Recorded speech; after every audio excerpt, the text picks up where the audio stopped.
अभी self study की बात हो रही थी। हमारे टाइम में कोचिंग इंस्टीट्यूट्स नहीं होते थे। मैंने 83 में एग्ज़ाम दिया था सिविल सर्विसेज का। और मैं आपको ये बता दूं कि इसमें ग्रुप स्टडी में बहुत फ़ायदा रहता है। आप आइसोलेशन में पढ़ेंगे ना, आपको लगेगा कि मैंने पता नहीं कितना पढ़ लिया, क्योंकि आपको ये नहीं पता चलेगा आप ट्रैक पे हैं कि नहीं है। हम उस टाइम लाइब्रेरी में जाके पढ़ते थे, यूनिवर्सिटी लाइब्रेरी में, और 5-6 का ग्रुप था। हर 2 घंटे के बाद एक ब्रेक करते थे, आपस में डिस्कस करते थे कि भाई हमने क्या पढ़ा, किसी के डाउट्स है तो एक दूसरे के डाउट्स क्लियर करते थे। तो वो तो बेस्ट है। अकेले में पढ़ने में थोड़ा नुकसान ये रह जाता है कि कई दफ़ा हम सोचते हैं हम तो बहुत ज़्यादा पढ़ चुके हैं, या हम क्या पढ़ रहे हैं सही है कि नहीं है ये भी नहीं पता चलता। और आजकल ये प्लेटफॉर्म एकेडमीज़ का आ गया है, इंस्टीट्यूशन इतनी खुल गई हैं, यहाँ आपने देखा हो। ये हो जाता है कि एक तो जैसे आप सारे यहाँ बैठे हुए हैं, इनके माइंड में कोई डाउट ये कुछ पूछते हैं तो आप सबका भी क्लियर हो जाता है साथ ही साथ। इनका कोई क्वेश्चन है, ये आंसर पूछते हैं तो इनका भी, बाकियों का भी जवाब क्लियर हो जाता है। लेकिन अगर आप अपने ग्रुप में भी पढ़ना चाहें तो बहुत अच्छी बात है। कंटेंट सब अवेलेबल है मार्केट में, बुक्स की कोई कमी नहीं है, टेस्ट पेपर की कोई कमी नहीं है, सब चीज़ अवेलेबल है। आप यूपीएससी का सिलेबस अपने सामने रखिए और थोड़ा सा अपना माइंड मेकअप कीजिए, सारा मटेरियल आपको मार्केट में अवेलेबल है, बल्कि ज़रूरत से ज़्यादा अवेलेबल है। हमें बल्कि उसमें सेलेक्ट करना पड़ता है कि हम इसमें से क्या रिलेवेंट है। कई दफ़ा हम इतनी चीज़ पढ़ लेते हैं जो इम्पॉर्टेंट चीज़ होती है वो भी बैकग्राउंड में चली जाती है। इसमें सिस्टमेटिक एंड साइंटिफिक वे से पढ़ने की बहुत ज़रूरत है। हमने देखा है आजकल यूपीएससी क्या कर रही है, जो बच्चे सिविल सर्विस में नहीं सिलेक्ट हो रहे, मान लो मेन के, उसके बावजूद भी उनको दूसरी डिपार्टमेंट्स वाले पिकअप कर रहे हैं। स्पोर्ट्स अथॉरिटी ऑफ इंडिया में लगा लिया, किसी ने और कहीं सिलेक्ट कर लिया। मतलब उनको लगता है कि जो बच्चा इंटरव्यू तक आया और फिर नहीं सिलेक्ट हो पाया, इसका मतलब उसमें कुछ तो बात है जो यहाँ तक पहुँचा है, तो वो पिकअप कर रहे हैं वहाँ से सिविल सर्विस हैं। हाँ, डायरेक्ट इंटरव्यू हो रहे हैं। तो क्योंकि it is a very good, मतलब उनके लिए एक सोर्स है जहाँ पे टैलेंट मिल जाता है। तो ऐसा नहीं है कि आपका स्कोप ख़त्म हो जाएगा, बहुत वाइड स्कोप है। फ्यूचर भी यहाँ का पढ़ा हुआ आपके कहीं ना कहीं बीटेक करके लोग एमबीबीएस करके भी आते हैं।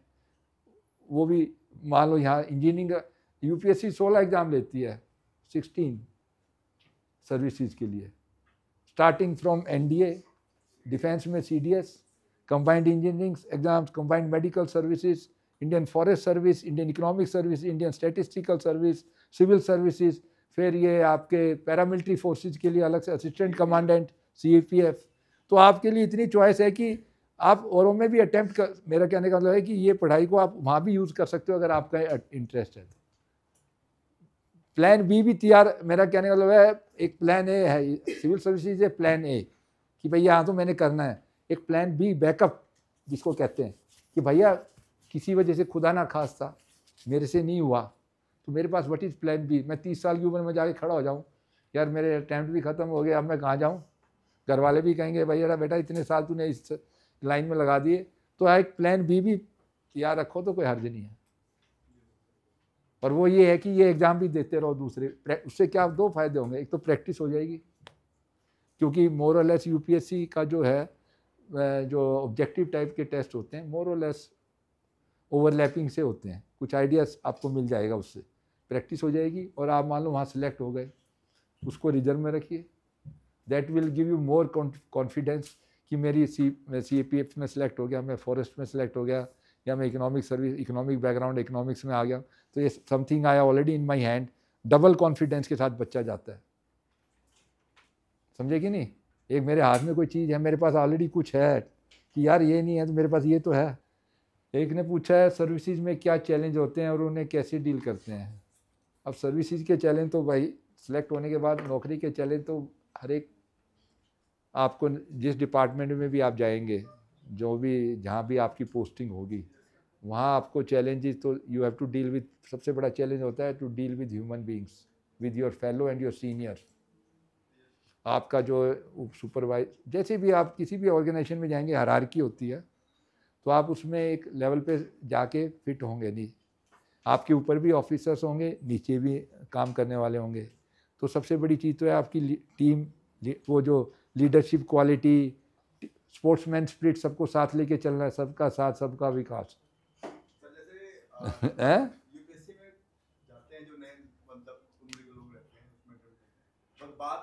एक्सपीरियंस हो जाते हैं, अथॉरिटी मतलब 20-25 साल काम कर लिए और हाई पोजीशन, हाई अथॉरिटीज पे, तो सर कहीं ना कहीं उनकी लाइफ में लोनलीनेस नहीं आ जाता है? क्योंकि दिल्ली में यहाँ पे चाणक्य पूरी साइड में जो लोग रहते हैं, खालीपन सा नहीं रहता है? नहीं ऐसा नहीं यार, देखिए ऐसा खालीपन देखिए कुछ नहीं रहता आपको। देखिए दो चीज़ें हैं, एक तो आपकी सर्विस है जो आपका मेन काम है, एक पावर तो आ जाती पावर है। पर्सनल जो पर्सनल में देखिए सबको एक, मैं तो अपने एक्सपीरियंस से कह सकता हूँ, आपको अपनी एक हॉबी ज़रूर बना के रखनी चाहिए। ज़िंदगी में कभी भी सिर्फ नौकरी से सेटिस्फेक्शन नहीं मिलेगी आपको, चाहे आप आईएएस बन जाओ चाहे आईपीएस, उनकी लाइफ में भी बहुत स्ट्रेस टेंशन रहते हैं, कभी किसी वजह से कभी किसी वजह से। तो अगर आपके अंदर कोई हॉबी है, आपको कोई स्पोर्ट्स का शौक़ है, किसी को स्विमिंग का शौक़ है, किसी को जॉगिंग का शौक़ है, किसी को अपने एक अपना आपके किसी को लिखने का शौक़ है, किसी को पेंटिंग का शौक़ है, कोई किसी को म्यूज़िक का शौक़ है, that is the thing which you can fall back upon. वो एक आपको सपोर्ट देता है सिस्टम, जब आपके पास कोई अपना कुछ वो हो, वो बहुत ज़रूरी है। अब लोनलीनेस आप किस सेंस में बात कर रहे हो? फैमिली तो देखिए बच्चे तो आप जब तो नेचुरली उनको आपस में रहना, दोनों मियाँ बीवी है या एक बच्चा साथ है या नहीं है, वो एक अलग चीज़ है। बाकी ऐसी कोई लोनलीनेस नहीं है सर्विस में, बल्कि पीयर ग्रुप बन जाता है आपका, बैचमेट्स बहुत बड़ी सपोर्ट होते हैं। जैसे मेरा 84 बैच है, हमारा 84 बैच का गेट टुगेदर होता है, आज भी हम मिलते हैं। कुछ लोग जो दिल्ली में इकट्ठे हो जाते हैं, लंच पे मिल लिए, कभी वैसे किसी 2-4 फैमिली ऐसी होती है जिनसे फैमिली रिलेशन भी आपके होते हैं। तो लोनलीनेस, ऐसी लोनलीनेस मेरे को तो नहीं महसूस हुई अभी तक, और ना ही ऐसा कोई मुझे लग रहा है कि कोई हमारा बैचमेट लोनली फील कर रहा हो। बाकी थोड़ा लाइफ में चेंजेस तो आते ही हैं टाइम के साथ, जैसे आप एज में ऊपर जाएंगे तो आपको अपने को एडजस्ट करना पड़ेगा। देखिए life is nothing but an adjustment, आपको समय के अनुसार अपने आप को ढालना पड़ेगा। जो नहीं एडजस्ट कर पाते वो फिर वो आउट हो जाते हैं। आपको अपने बच्चों के साथ भी एडजस्ट करना पड़ता है, पेरेंट्स के साथ भी एडजस्ट करना पड़ता है, फ्रेंड्स के साथ भी एडजस्ट करना पड़ता है। तो वो तो life is like an adjustment, वो तो आप अभी भी कर रहे हैं किसी ना किसी रूप में। तो वो तो लाइफ लॉन्ग प्रोसेस है, चलता रहेगा वो तो। बाकी सर्विस में आपको एक्सपीरियंस जो मिलता है, variety of service jobs you deal with, variety of people you deal with, आपका एक्सपीरियंस लाइफ में इतना बढ़ जाता है कि आपको लगता है यार मैंने अच्छा, फिर you can do something for others, you feel good. भाई अगर आप इस पोजीशन में हैं, किसी का कुछ अच्छा कर सकते हैं या किसी की कोई हेल्प कर सकते हैं।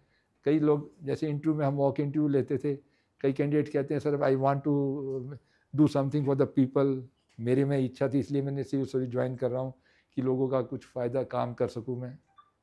या उनका कोई गोल है लाइफ में, आपका भी कोई गोल हो सकता है, मैं आपने भी कोई ऑब्जेक्टिव होगा कि मैं क्यों बनना चाहता हूँ सिविल सर्वेंट, कुछ तो सोचा ही होगा। सिर्फ नौकरी तो एक है, उसके अलावा भी कई माइंड में चीज़ होती है, यार मैं ये भी करूँगा, इसके बाद मैं सिविल सर्विस में आ गया तो मैं ये कर दूंगा, सोसाइटी के लिए कुछ करना चाहता हूँ, अपने परिवार के लिए कुछ करना चाहता हूँ, दोस्तों के लिए कुछ करना चाहता हूँ। हर एक अपना अपना लाइफ में है country that you can do when you come to civil services. आप अपने लिए नहीं दूसरों की भी हेल्प कर सकते हैं, ये मैं कह सकता हूँ। आपको सरकार बहुत कुछ देती है, घर, मकान, गाड़ी, एक अच्छी लाइफ, अच्छी से आजकल तो सैलरी भी लकीली सिविल, पहले हमारे टाइम में सैलरी बहुत कम होती थी जब हमने ज्वाइन की, प्राइवेट सेक्टर में सैलरी बेटर मिलती थी, ये जो थे वो लोग ज़्यादा कमाते, लेकिन लोग आते थे कि चलो कोई नहीं सिविल सर्विस में तो आएंगे। आजकल तो प्राइवेट सेक्टर के मुकाबले हमारी सैलरीज हैं, फिर pension, life long pension, medical facilities, कमी नहीं है देने में, गवर्नमेंट ने कोई कमी नहीं छोड़ रखी है, मैं बताता हूँ।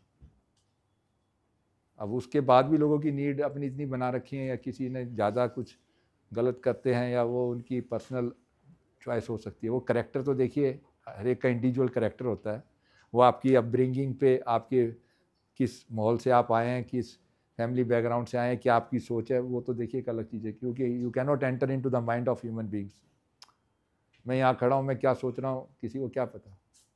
तो सिविल सर्विस में इंटरव्यू में पर्सनैलिटी टेस्ट इसीलिए कहते हैं कि टू जज यू कि what type of person you are, though they it is a hit and trial method. 30-35 minute में आप कितना किसी आदमी की करेक्टर को कितना जज कर सकते हो, आई डोंट नो, लेकिन एक ट्राई करते हैं वो कि भाई इसकी पर्सनैलिटी क्या है, क्रेडिबिलिटी कैसी है, ब्लफिंग की, झूठ बोलने की आदत तो नहीं है, ब्लफ तो नहीं करता है, सीन क्या स्ट्रेट फॉरवर्ड है कि नहीं है, ये सारा मतलब उसके बावजूद भी लोग बाद में सर्विस में आने के बाद बहुत ऐसे डार्क हॉर्सेस निकलते हैं जो गलत काम करते हुए बाद में होते हैं, और बहुत अच्छे भी निकलते हैं जो नाम कमा जाते हैं। It is for the individual, वो इंडिविजुअल मैटर है, उसके बारे में तो हम कुछ स्टेज पे नहीं कह सकते, दैट इज़ समथिंग डिफरेंट। हाँ बताइए। Sir, one query like you told that we have many materials available in the market. हाँ जी। So today UPSC is tough. We will agree from that fact that many doesn't get selected. So it is said like common books like M. Lakshmikant we read Bipin Chandra. So reading the same books, the questions wouldn't come from the that material which is given in that. देखिए material क्या करता है, material से आपको direct question आएगा ये ज़रूरी नहीं है। एक मटेरियल पढ़ के जैसे आपने एक इशू पे एक टॉपिक पे दो लोगों के व्यूज़ पढ़ लिए, दो बुक में दोनों के हैं, आपका सोचने का जो दायरा है या जो आपका माइंड का वो एक बढ़ जाता है, आपको एक पता चल जाता है कि भाई इस इशू को लेके ये भी है, ये बात भी है। जैसे कोई भी क्वेश्चन आएगा उससे रिलेटेड हो सकता है, जैसे उन्होंने बताया आपने पढ़ा चावल आ गई खीर, अभी वो आपसे मेरे से पहले वो आपको एक एग्जांपल दे ही रहे थे, लेकिन अगर आपने चावल पढ़ रखा है तो आपको खीर बनाने का भी थोड़ा सा आइडिया हो सकता है कि इसकी खीर कैसे बनानी है, लेकिन आपने चावल ही नहीं पढ़ रखा तो खीर तो भैया सोचने की आप सोच ही नहीं सकते। तो ये किताबें आपको सपोज करो कोई भी अच्छी बुक्स जो है ऑथेंटिक बुक्स हैं, थोड़ी सी आपका जो नॉलेज बढ़ाती हैं उस सब्जेक्ट के बारे में, उसको आपको यूज़ करना है एनालिटिकली। वो कह रहे थे ना एनालिसिस, आपको एनालाइज करना है कि भाई चीज़ स्ट्रेट फॉरवर्ड, पहले आ जाते थे यूपीएससी में स्ट्रेट फॉरवर्ड क्वेश्चंस, अभी हम देख रहे हैं ट्रेंड ऐसा आ गया कि वो घुमाते हैं क्वेश्चनों को। और हमारे टाइम में क्या होता था, प्रीलिम्स में ऑप्शन देते थे, थोड़ा सा डिफ़िकल्ट अब हो गया है, मैंने देखा है। हमारे टाइम में एलिमिनेशन से आप कर सकते थे, या आपको 4 में से 1 का थोड़ा सा आइडिया है कि ये, बाकियों में वो नहीं है। मान लो 2 उसके 2 वो बनते हैं, 1 का आपको पता है दूसरे का नहीं, तो आपने जिसमें 1 वो मिल गया तो आपको लगता था ये सही होगा। आजकल वो नहीं है, आजकल आपको एग्जैक्ट पता होना चाहिए, अदरवाइज अगर आप अटैम्प्ट करेंगे तो आप गलत भी 99% आप गलत होंगे अगर आप बिना सिर्फ उससे करेंगे, तुक्का लगेगा वो आपका। हमारे टाइम में थोड़ा वो हो जाता था वो मैं मानता हूँ। आज के दिन बहुत स्पेसिफिक हो गया है एंड टू दी पॉइंट हो गई है। यूपीएससी भी अपने आप को इम्प्रूव कर रही है, क्योंकि बच्चे जैसे एकेडमीज वगैरह गाइड करते हैं, वो भी they want to one man upmanship, कि भाई हमें इससे ऊपर रखना है अपना लेवल, कि बच्चे को ये जो पढ़ के जो बच्चे नई कोचिंग ले रहे उनको भी, और उनको लेवल प्लेइंग फील्ड आ जाए। अब गांव में बच्चे हैं या रूरल एरियाज़ में हैं या छोटे शहरों में हैं जहाँ सेम फैसिलिटीज़ अवेलेबल नहीं है, उनके बच्चे तो फिर डिसएडवांटेज में आ जाएंगे। तो यूपीएससी ट्रेंड क्या करती है, वो ऐसा लेवल बनाती है कि सबके लिए कॉमन हो जाए, सबको पता है ना, मतलब एक जैसा लगे, और उसमें फिर जो अटैम्प्ट करेगा सही, he will be picked up. तो ये भी कारण हो सकता है। बाकी पढ़ना तो भाई देखिए, आपके पास सोर्स ऑफ इंफॉर्मेशन तो चाहिए ना कोई भी चीज़ को पढ़ने के लिए। हिस्ट्री है, आप मेडिवल है, एंशियंट है, कहीं से तो पढ़ोगे, वो आपको क्या देगी हिस्ट्री। जब आप पढ़ते हो तो एक आपके माइंड में एक इमेज बनती है, यार ये इस टाइम की ये चीज़ें। अब उस समय का सवाल कैसे आ जाए, वो सही दफ़ा आपकी प्रेजेंस ऑफ माइंड, आपका उस मौके पे क्या प्रेजेंस ऑफ माइंड काम करता है, आपने पढ़ा हुआ है, आप उसको कैसे रिवाइव करके और कैसे उसको क्वेश्चन के अनुसार आंसर दे देते हो, ये एक आर्ट है। सेम बंदे करते हैं कोशिश, क्वेश्चन तो सबके लिए सेम है, लेकिन किसी का आंसर ज़्यादा अच्छा होता है, किसी का कम। पढ़ा सबने वही बुक हुई होती हैं, बहुत से लोगों ने वही बुक पढ़ी होती हैं। आप एक चीज़ सबको बता दो और सबको को लिखो इसी पे, एक कॉमन चीज़ पे एक ऐसे लिखो, सबके ऐसे अलग अलग होंगे हैं। हाँ, तो पढ़ना तो पड़ेगा ही, उसका तो कोई सोल्यूशन ही नहीं है। तभी मैं कह रहा था अपने उसको समझ के अपनी लैंग्वेज में नोट्स बनाओगे तो आपके माइंड में स्ट्राइक भी करेगा और आपके रिटेन भी करने की क्षमता बढ़ जाएगी। और क्या है, ये लिखता है ऑफिसर के लिए डिसिप्लिन बहुत इम्पोर्टेंट है। डिसिप्लिन कल्टीवेट करने के लिए क्या करें? बताइए डिसिप्लिन तो देखिए कल्टीवेट करने के लिए टाइम मैनेजमेंट सबसे ज़रूरी है, टाइम मैनेजमेंट और कमिटमेंट टू योरसेल्फ। मैं दफ्तर टाइम पे जाऊं और अपना काम सिंसियरली करूं, ये मेरे अंदर से आना चाहिए। अगर मेरा बॉस मुझे डरा के या मेरे, अब सरकार ने क्या किया है वो बायोमेट्रिक बना दिया है, ठीक है, मैं ये नहीं कहता वो भी होना चाहिए, लेकिन मेरे अंदर से सेल्फ जब तक नहीं आएगी ना, मैं वहाँ जाऊँगा, सुबह पहुँच भी गया लेकिन काम मैं नहीं कर रहा हूँ, सीट पे बैठा हूँ, चाय पी रहा हूँ, इधर उधर की गप्पे मार रहा हूँ। तो discipline has to come from within. और no doubt there can be external factor also to keep you under discipline, but that they work up to certain extent. Baki, it is you have to develop a habit for that. Like I want to give time to my sports. मेरे को सुबह walk करना है, office भी जाना है, अपनी सेहत का भी ध्यान रखना है और अपना काम भी सही करना है। तो मुझे एक डिसिप्लिन लाइफ में लाना पड़ेगा। रात को टाइम पे सोना है, तभी मैं सुबह टाइम पे उठूँगा। अगर मैं रात को पार्टियाँ कर रहा हूँ 12 बजे तो सोचता हूँ सुबह 4 बजे उठ जाऊँ, कैसे उठ जाऊँगा? हाँ, 10 बजे मैं सोता हूँ, 11 बजे सोता हूँ, 6 बजे मैं 5 बजे उठ के जा सकता हूँ पार्क में अपने जॉगिंग करो या जो भी मुझे फिजिकल एक्टिविटी करनी है, 1-1.5 घंटा लगा के उसके बाद आके नहा धो के ऑफिस भी चला जाऊँगा।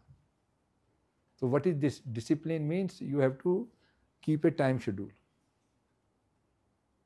और वो आपको समझना पड़ेगा, it is for my benefit. हम क्या सोचते हैं हम दूसरों के लिए कर रहे हैं, ऐसा नहीं है। हमारे माँ बाप पेरेंट्स उठाते रहते हैं बच्चों को, उठ जा बेटे पढ़ ले, उनको क्या फ़ायदा है? वो हमारी बेहतरी के लिए तो कर रहे हैं, लेकिन हम सोचते नहीं, वो तो हमें परेशान कर रहे हैं। या कोई हमें कहता है यार तुम ऐसे कर लो, तुम ठीक कर लो, पढ़ लो, टाइम मत वेस्ट करो, हम उसको इग्नोर कर देते हैं। तो ये हमारी कमी है। अब उसमें मैं कहूँ भाई कैसे आएगा, कैसे आएगा? क्या वो तो आपके अंदर से आपको रियलाइजेशन आती है। वो कहते हैं ना self realisation is the best realisation. ये सिविल सर्विसेज भी सेल्फ कमिटमेंट है। अगर आपको कोई बाहर वाला कह रहा है तैयारी का पेपर दे दे तो उससे फ़ायदा नहीं है। आपके अंदर होनी चाहिए इच्छा, अंदर से अग्नि होनी चाहिए कि मुझे करना है। फोर्स नहीं कर सकते आप किसी को।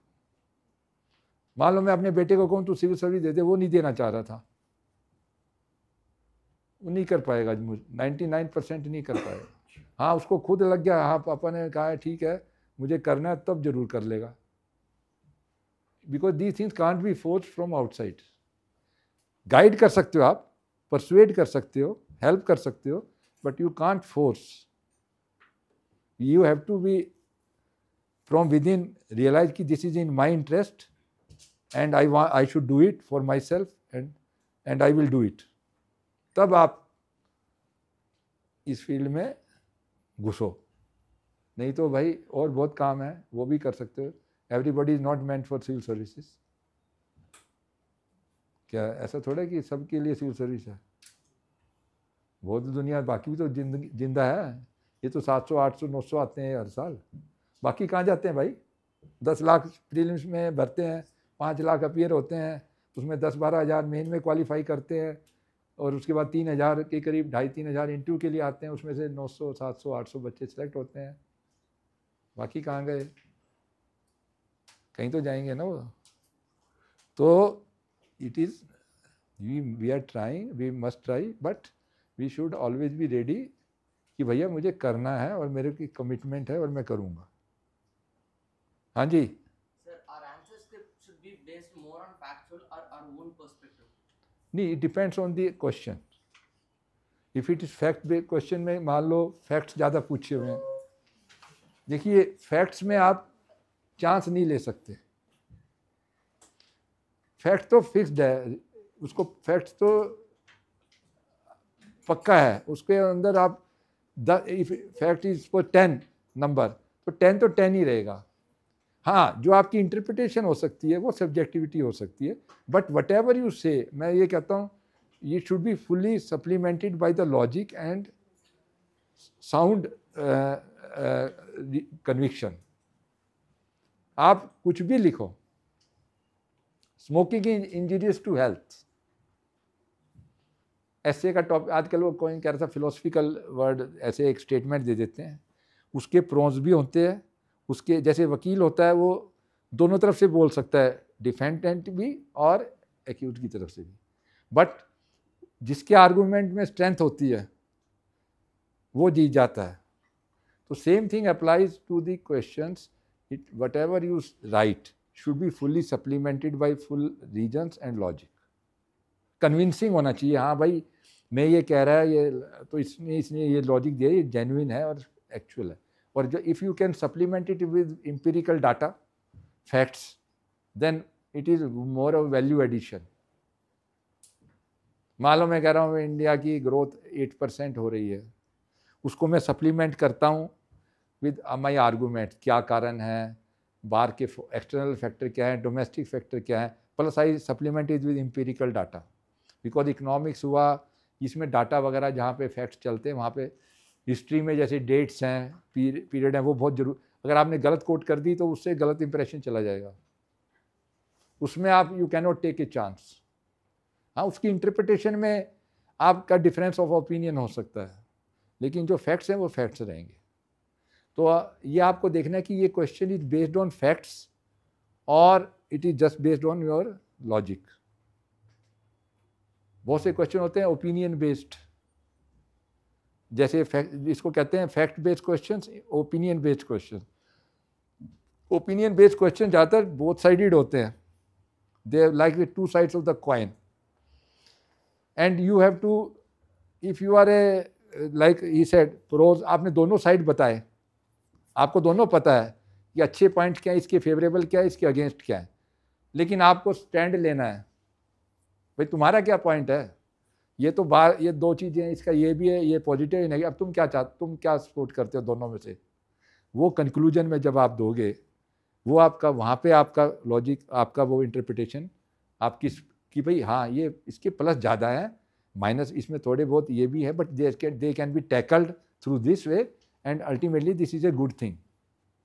और आपको लगता है नहीं ये तो बैड है, तो आप कहोगे भाई इसका नेगेटिव इम्पैक्ट ज़्यादा रहेगा, इसलिए ये जो प्लस फैक्टर हैं ये भी एक लिमिट तक काम करेंगे, but negativity will be more, factor will be more impact, so that's why we say we should not do it. समझे ना? अब जैसे स्मोकिंग का बताया है, स्मोकिंग में जो पीते हैं वो उनसे पूछो आप क्यों पीते हो, कोई कहता है मेरी कंसंट्रेशन बन जाती है, कोई कहता है मैं डिस्ट्रेस हो जाता हूँ, कोई कहता है जी मेरा ये का, लेकिन उसके हेल्थ पे क्या इम्पैक्ट आता है। तो आप कंक्लूजन ये करो कि भाई हेल्थ कितने इंपॉर्टेंट है, ये factor it is not, these argument do not stand to that extent कि it will affect your health, that's why we should not indulge in smoking. समझे ना? ऐसे हर एक चीज़ के प्रोज एंड कॉन्स हैं, वो आप दोनों दिखाओ, उसके बाद जो आपका माइंड कहता है कि लॉजिकली दिस इज, उसको सपोर्ट करो with final arguments in conclusion, that will sum up the whole thing. उस मतलब पढ़ने वाले को पता चल जाए कि हाँ इसको सब पता है। अगर आप सिर्फ प्लस पॉइंट बता दोगे, नेगेटिव बता दोगे स्मोकिंग के, वो कहेगा ये वन साइडेड पिक्चर दे रहा है।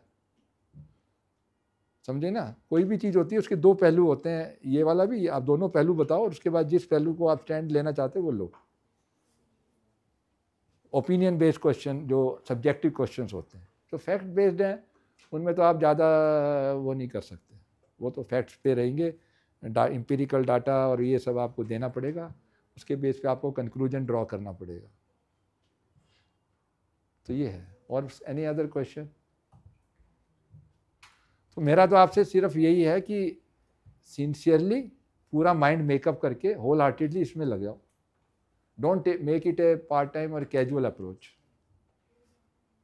उसमें आप अपना टाइम भी ख़राब करोगे और रिजल्ट भी नहीं आएगा, फ़ायदा नहीं है। सिंसियरली करो, मेहनत करो, कोई गाइडेंस चाहिए गाइडेंस लो, मटेरियल के बारे में गाइडेंस चाहिए वो लो, सारा आप करो, उसके बावजूद result will be definitely in your favour. और कोई भी अटैम्प्ट को लाइटली मत लो। Your first attempt can be very good attempt, क्योंकि उसमें आपको स्ट्रेस कम होता है। First attempt is the best attempt मैं कहूँगा। अब इसके भी लॉजिक प्रोज एंड कॉन्स हैं। लॉजिक ये है कि पहले अटैम्प्ट में आप एक फ्रेश माइंड के साथ जाते हो, आपको स्ट्रेस नहीं होता कि मैंने अभी तक कोई फेलियर आपने फेस नहीं किया हुआ, क्योंकि this is your first attempt. You are in a highly good spirit, motivated होते हो, मेहनत अगर अच्छी कर रखी है तो नथिंग लाइक इट। तो और उसमें UPSC also prefers young people, they want to take young 23, 24। जो फर्स्ट अटैम्प्ट में इंटरव्यू तक पहुंच जाता है 99% सिलेक्ट होता है, क्योंकि यूपीएससी चाहती है कि इस फर्स्ट अटैम्प्ट में बंदा यहाँ तक आया, इसका लोग कुछ तो बात है। लोग 3-3, 4-4, 5-5 अटैम्प्ट में रगड़े खाते हैं, फिर भी नहीं पहुँच पाते इंटरव्यू तक। तो they want to pick up young people, और यंग पीपल के पास कैरियर वाइज भी the sooner you are selected the better it is for you. मान लो मैं 28-30 साल की उम्र में सिलेक्ट होता हूँ, I will not reach to the top. एक बच्चा जो मेरे बैचमेट है जो 22-23 साल की एज में आ गया, he will 5 years head to me. उसकी जब शुरू में नहीं पता चलता है, जब रिटायरमेंट की एज आती है ना, तब पता चलता है कि भाई एज फैक्टर का कितना इंपॉर्टेंट रोल है। तो वन शुड, मेरा ये है कि at the earliest and in the first attempt जितना जल्दी इसको निकाल दो, नथिंग लाइक इट। बाद में फिर वो करने वाले 3-4 अटैम्प्ट में भी करते हैं, मैं ये नहीं कहता बाद में नहीं कर सकते, but first attempt should be taken in a very positive attempt. तो ये आप माइंड मेकअप करो। आप सब अभी तैयारी कर रहे हो, फर्स्ट अटैम्प्ट सबने लेना है, बेस्ट टाइम है। मोदी जी कहते हैं ना, यही समय है, सही समय है, बिल्कुल सही समय है। फर्स्ट अटैम्प्ट का मुकाबला नहीं। आप सोचो मैं तो पहले में तो देखूंगा, चलो एक्सपीरियंस हो जाएगा, चलो पता चल जाएगा पेपरों का वो क्या होता है, स्टाइल क्या होता है, पैटर्न क्या होता है। अरे भाई वो कुछ नहीं है, पैटर्न हर बारी आपको वही डिफरेंट हो जाएगा, कभी कुछ हो जाएगा। फर्स्ट अटैम्प्ट में ही बाजी मारने की कोशिश करो। मतलब मैं तो अपना एक्सपीरियंस से कह सकता हूँ, बाकी सबका अपना अपना लाइफ में एक्सपीरियंस है।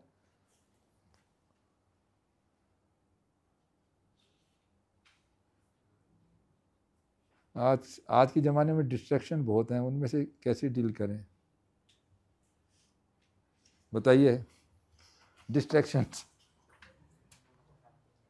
आप लोग यंग लोग हो, आप लोगों की डिस्ट्रैक्शन के हो सकता है ऑप्शन बहुत हैं मार्केट में डिस्ट्रैक्ट होने के, क्या नहीं? मोबाइल है सबसे बड़ा, तो ये सोर्स ऑफ अब मोबाइल के दोनों, मोबाइल आ जाता है, मान लो mobile is a destructive technology, write an essay on it. इसको आप दोनों तरफ से इंटरप्रेट कर सकते हो, फायदे भी बहुत है मोबाइल के। टेक्नोलॉजी ऐसा नहीं है कि सारे नुकसान ही है, फायदे भी तो हैं, तभी तो यूज हो रहा है, लेकिन नुकसान भी कर रही है। डबल एज्ड वेपन है, it is how you use it, it's up to you. तो ये ऐसे टॉपिक आते हैं जिसमें आप दोनों ओपिनियन, दोनों साइड होते हैं उसके। अब ये कह रहे हैं डिस्ट्रैक्शन, डिस्ट्रैक्शन तो हमेशा ही रहती हैं भाई। मतलब लाइफ में सबसे इंपॉर्टेंट चीज़ है बैलेंस। कभी भी आप किसी फील्ड में चले जाओ, अगर आपकी लाइफ में बैलेंस नहीं है ना, तो आप गेनर नहीं रहोगे at the end of the day. जो लोग बहुत काम करते हैं, वर्क एल्कोहलिक जिनको हम कहते हैं, वर्क एल्कोहलिक है जी, उसके साइड इफ़ेक्ट भी बहुत बुरे हैं। Health at the cost of their health, they don't give time to their health, they don't give time to their family. They may achieve success in their career, but they are losing at the family level, at their health level, which is very important. Family आपका backup है। दफ्तर में आपके साथ कोई घटना घट गई, बॉस के साथ नहीं बन रही, किसी family is the support system for you. आप घर जाओगे, आपको लगेगा उनके साथ अगर आप शेयर करोगे, दे विल सपोर्ट यू, कि कोई बात नहीं, देख लेंगे, करेंगे। तो give time to your family, to your health and to your work. जिसने ये बैलेंस रखा है वो असली सक्सेसफुल है। जिसने बैलेंस नहीं रखा वो कहीं ना कहीं लूज़र है। अब आपके ऊपर निर्भर करता है कि आप लाइफ में क्या प्रायोरिटीज़ है आपकी। अब डिस्ट्रैक्शन है, ऐसा नहीं है कि मूवीज़ देखना ख़राब है, देखिए, दोस्तों के साथ बाहर खाना खाना ख़राब है, करिए, कोई बुरी नहीं है, अच्छी चीज़ है। You are a human, we are a social animal, we want to live in society, we want to intermingle with the people, कोई दिक्कत नहीं, लेकिन अपना टाइम मैनेजमेंट कीजिए, एक बैलेंस रखिए। भाई 2 घंटे चलो फ्रेंड्स के साथ गुजारे हैं मैंने, तो मैं 4 घंटे पढ़ाई भी तो करनी है मुझे, वो भी मैं निकालूँ टाइम। तो ये इनके 2 घंटे आप सेहत पे भी लगाइए अपनी। कुछ लोग सेहत का तरफ ध्यान ही नहीं देते हैं सिविल सर्विस में। मैं आपको एक चीज़ बता दूं, सिर्फ पढ़ाई मत करना, 1 आध घंटा अपनी सेहत के लिए भी ज़रूर रखो। मेडिटेशन करो, सेहत, दौड़ो, जॉगिंग करो, कुछ भी करो जो आपको अच्छा लगता है, 1-2 घंटे ज़रूर करो, क्योंकि 24 घंटे का समय कम नहीं होता, 24 घंटे का दिन बहुत बड़ा होता है। 8 घंटे सो लो, 16 घंटे फिर भी आपके पास है, उसमें आप सब कुछ कर सकते हो। लेकिन हमारी प्रायोरिटी जैसी होती है, हम एक ही तरफ बैठ जाते हैं। दोस्तों के साथ है तो 5-6 घंटे दोस्तों में पड़े रहे, बातें मार रहे हैं इधर उधर की, तो गया दिन आपका। तो you have to keep a balance in your life which is very vital, and you can do it. It is not impossible, it is very much possible. Health पे ध्यान रखिए, अपनी पढ़ाई पे ध्यान रखिए। आपके क्या काम है इस उम्र में? आपकी 3 ही चीज़ें होती हैं यंग एज में, एक पढ़ना, माँ बाप भी कहते हैं बेटा पढ़, अपनी सेहत का ध्यान रख, और अपने दोस्तों के साथ थोड़ा बहुत इंजॉय भी कर। तेरी अभी एज है तो इंजॉय भी कर ले थोड़ा। या आप सोचते हो 6 महीने में ना भी करूँ मैं enjoy, it is not a life long arrangement, it is for 6 month one. आपने नहीं भी किया, ज़्यादा मूवीज़ नहीं भी देखी ना, या नहीं आप घूमे फिरने गए बाहर, कोई ऐसा नहीं है कि कोई बहुत बड़ा वो आप लूज़ कर रहे हो, ठीक है, मैनेज हो जाता है। तो time management is very important. आप अपना समय का सही उपयोग करो और अपने बैलेंस रखो, कोई दिक्कत नहीं है, आराम से होगा। पॉजिटिव थिंकिंग, बस नेगेटिविटी नहीं आनी चाहिए, डीमोटिवेट नहीं होना चाहिए कभी। अंडर प्रेशर, देखिए प्रेशर हमेशा आएंगे आपको, लेकिन अपने बैलेंस बना के रखना है, खुश रहना है, पॉजिटिविटी थ्रो करो, स्माइल करो, खुश रहो, एंड डू योर बेस्ट। बस ऊपर, बाकी ऊपर वाला देखेगा।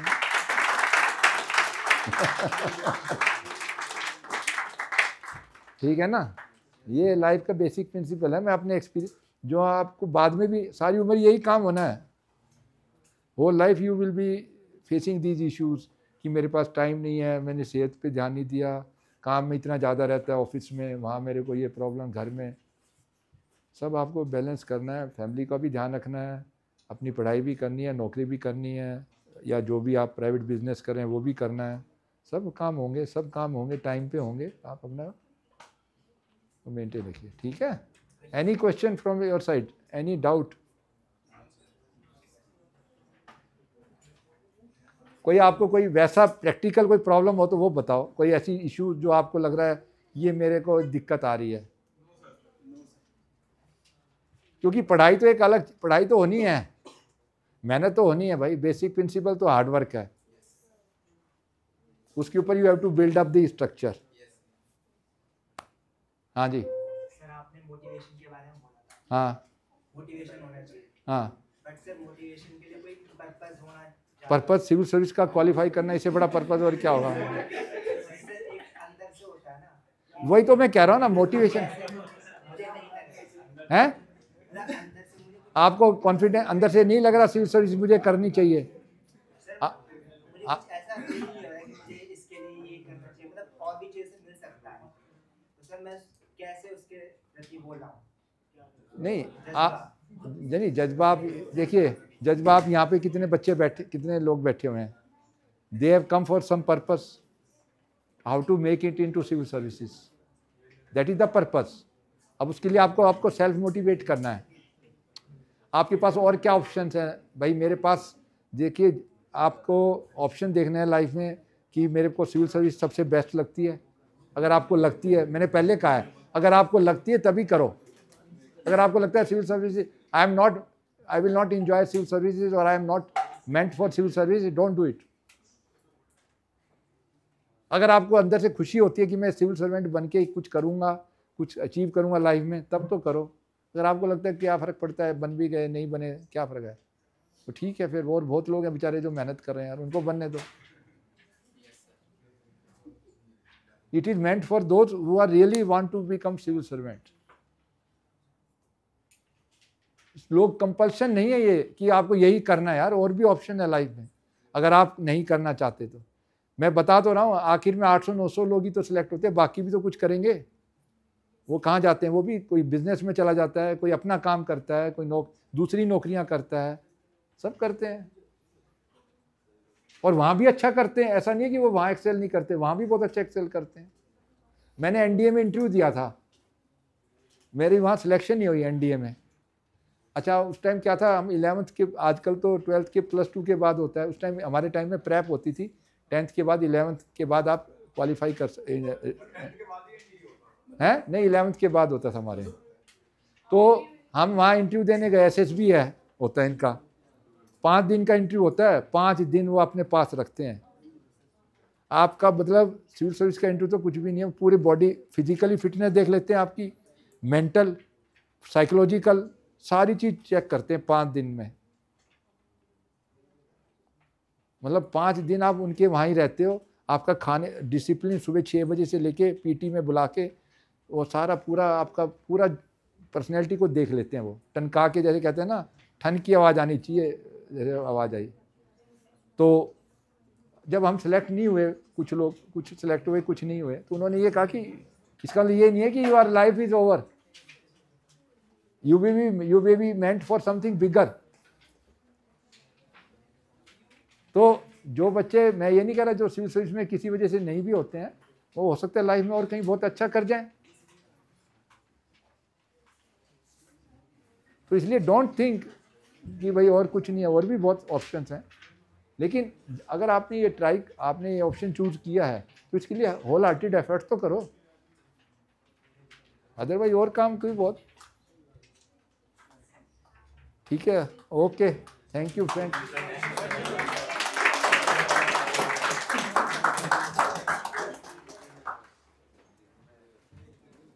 All the best. Thank you, thank you, thank you.